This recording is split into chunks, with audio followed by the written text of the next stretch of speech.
চট্টগ্রামের দুর্গম পাহাড়ি এলাকা জঙ্গল সলিমপুরে সড়ক উন্নয়নে বড় উদ্যোগ নিয়েছে সরকার।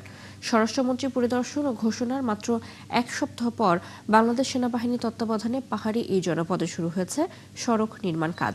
প্রাথমিকভাবে 10 কিলোমিটার সড়ক উন্নয়ন করা হবে, আর এরপরই এলাকার উন্নয়নের পাশাপাশি আইন শৃঙ্খলা নিয়ন্ত্রণও সহজ হবে বলছেন সংশ্লিষ্টরা। চট্টগ্রাম থেকে প্রণবেশ চক্রবর্তী প্রতিবেদন। চট্টগ্রামের জঙ্গল সলিমপুরে যেখানে ঘন জঙ্গল, সন্ত্রাস আর দুর্গম পথই ছিল নিয়তি, সেখানে এখন চলছে সড়ক নির্মাণের কাজ। এলাকার আইনশৃঙ্খলা পরিস্থিতির উন্নয়ন ও দীর্ঘদিনের বঞ্চনার অবসান ঘটাতে বাংলাদেশ সেনাবাহিনীর তত্ত্বাবধানে শুরু হয়েছে এই কার্যক্রম।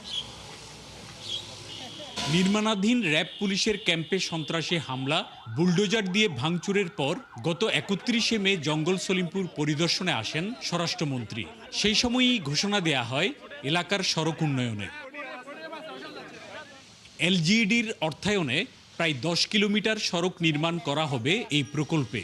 পাহাড়ি পরিবেশের কথা মাথায় রেখে নির্মাণ পরিকল্পনায় যুক্ত করা হয়েছে একাধিক কালভার্ট, অন্তত 3টি সেতু, পর্যাপ্ত ড্রেনেজ ব্যবস্থা ও রিটেনিং স্ট্রাকচার।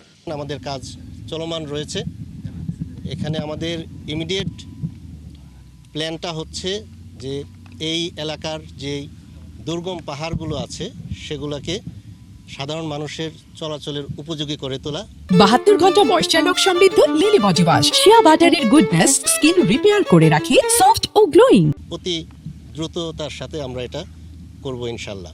আলীনগর স্কুল থেকে শুরু হয়ে ভাটিয়ারি হাটাজারি লিংক রোড পর্যন্ত বিস্তৃত হবে এই সড়ক। আর প্রকল্পটির মাধ্যমে বাইজিৎ লিংক রোড, ঢাকা চট্টগ্রাম মহাসড়ক এবং ভাটিয়ারি হাটাজারি লিংক রোড 3 দিক থেকেই জঙ্গল সলিমপুরে সরাসরি যোগাযোগ স্থাপিত হবে। 3 দিক থেকেই খুব সহজেই মানুষ চলাচল করতে পারবে এবং আইনশৃঙ্খলা বাহিনীর জন্য এটা অত্যন্ত সুগম হবে এবং তারা তাদের দায়িত্বটা খুব সুন্দরভাবে পালন করতে পারবে। সড়ক নির্মাণ হলে এলাকাটিতে আইনশৃঙ্খলা নিয়ন্ত্রণের কাজ সহজ হবে বলছেন প্রশাসন এবং আইনশৃঙ্খলা বাহিনীর কর্মকর্তারা। অন্যদিকে এলাকার মানুষ বলছেন এই কাজের মাধ্যমে এলাকার উন্নয়নের পাশাপাশি স্বাস্থ্য, শিক্ষা সবকিছুতেই উন্নয়নের ছোঁয়া লাগবে। সরু একটা রাস্তা ছিল, এখন রাস্তাটা স্যারেরা বড় করে দিচ্ছে। ওনাদের উপরে আমাদের মেহেরবানি, ওনাদের মেহেরবানি আমাদের উপরে হয়েছে। বৃষ্টি হতো, রাধা কাদা হতো, এরকম ঝামেলা হতো। এখন যদি গাড়ি আসা যাওয়া করে তো আমরা গাড়িতে করে যেতে পারবো, সময়টা বাঁচাতে পারবো। রাস্তা হলে সবার জন্যই ভালো। সব প্রক্রিয়া ঠিকমতো এগুলে আগামী 6 থেকে 7 মাসের মধ্যেই প্রকল্পের মূল কাজ শেষ করা সম্ভব হবে বলছেন সংশ্লিষ্টরা। প্রণবেশ চক্রবর্তী, 71, চট্টগ্রাম।